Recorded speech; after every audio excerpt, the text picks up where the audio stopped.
السلام علیکم. په پاکستان کې ډېرې غټې مدرسې دي چې کم کې په زرګونو طالب علمان دي او لکونو شاګردان ته فارغ شوي دي او په ټوله دنیا کې د دین تعلیم پیلاوي او د دین خدمت کوي.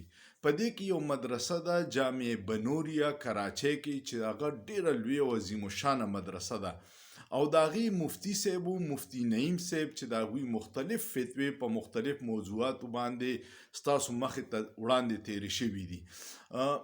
دلچسپه یو خبره درته نن کوم. مفتي نعیم ډېر ساده ژوند تېر کړی و. تاسو کو کتو به ډېر ساده توب سره په خپل افس کې ناست او د دین خدمت به یې کوو. مختلف ایشوز به خلک هغه له تلو فتوې به یې ورکولې او هغوی به ترې په مختلف دغه باندې رایه اخیسته دیني مسلو باندې او په لکونو شاګردان په ټوله دنیا کې پیلاو شوي دي. غټه مسله کله پیښه شوه؟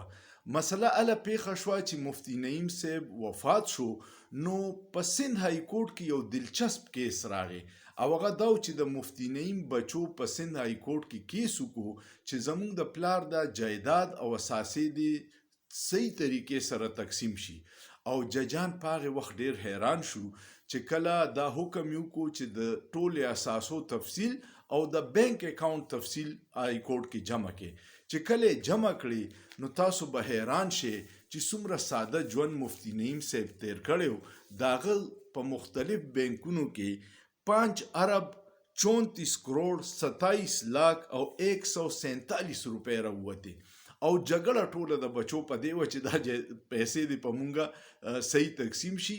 نو ججان هم حیران شو چې یو مفتي صاحب چې کار روزګاري نشته د جامعې نه به ورته څومره تنخواه میلاویږي او د هغه د اکاونټ نه 5 ارب 34 کروڑ 27 لاک او 147 روپۍ را برآمد کیږي.